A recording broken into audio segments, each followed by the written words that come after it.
Hello, my name is Sharina Husna. Today I would like to present to you about the implication of teaching and learning in the classroom based on individual differences. What is individual differences? Individual differences in students are personal differences specific to each student. Individual differences include variables such as physical characteristics, height, weight, intelligence, interest, perception, gender, ability, learning style, and personality traits. There are two main factors that influence individual differences. First is learning traits, and the second one is learning task. Learning traits refer to what learner brings to the task, such as aptitude for learning, willingness to learn, preferences for learning, and students' prior knowledge. While learning task refers to the thinking and learning skill demanded by the task. In psychology, the study of individual differences referred to differential psychology, which studied the role of human intelligence, cognitive style, and personality. Individual differences in learning can be classified into three categories. First, personality. Second, learning style. Third, prior knowledge. What is personality? Personality refers to how the individual interacts with other people around him and his environment.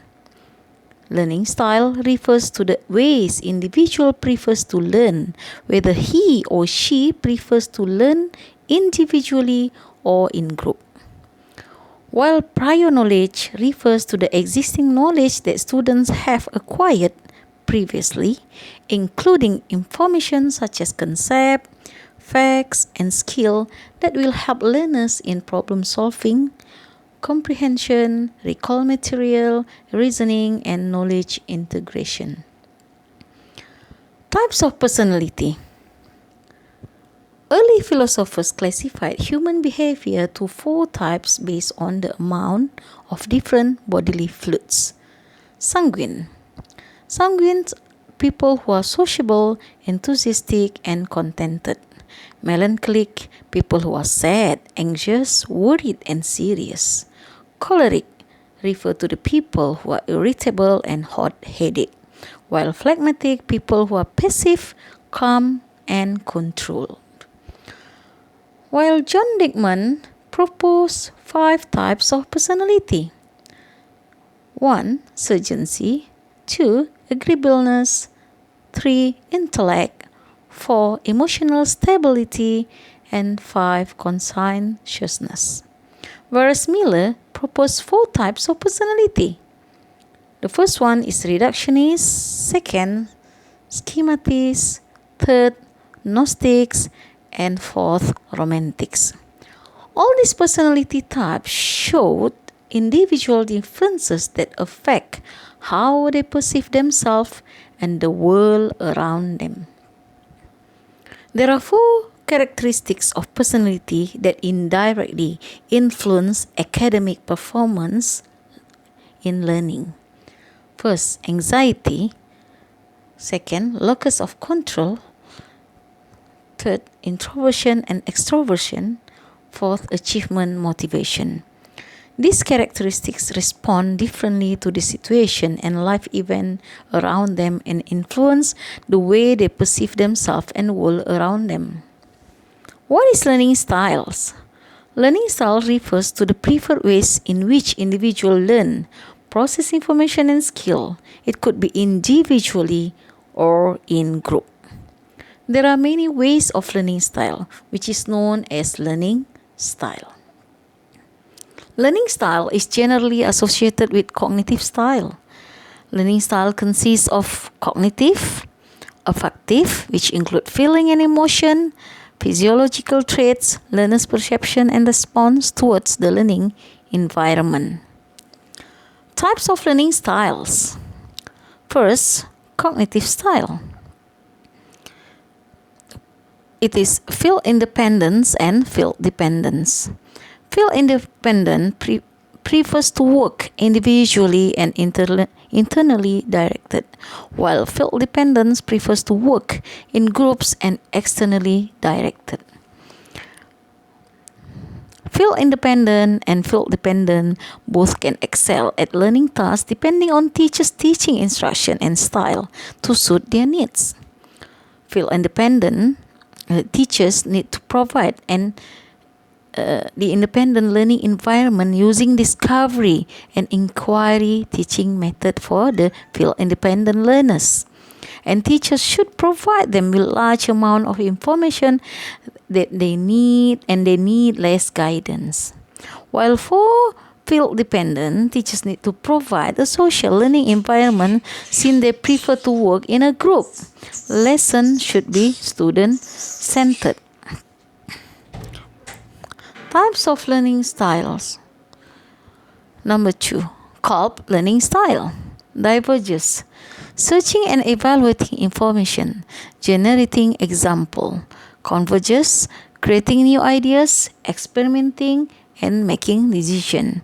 Assimilators, organizing and analyzing information, predicting outcomes. Accommodators, influencing and leading people, exploring opportunities and dealing with people. Types of learning style. Number 3, sensory learning style. First one is visual. Visual are the learners who learn best through visual.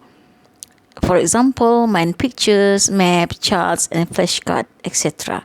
Auditory learners, learners who are best learners through listening, such as listening to the story, read the spelling out loud, study new material out loud, and etc. Number 3, tactile. The tactile are the learners who learn best through hands-on activities, such as touching, building, drawing, science experiment, art project, and acting out loud stories. Okay, about kinesthetic, the learners learn best through movement, for example, marching, dancing, and sport activities. Okay, so why should the teacher know the student learning style? It is important to consider student learning style because teaching in most schools tends to focus on the majority of learners, whereas the minority of learners will be left out and unable to cope.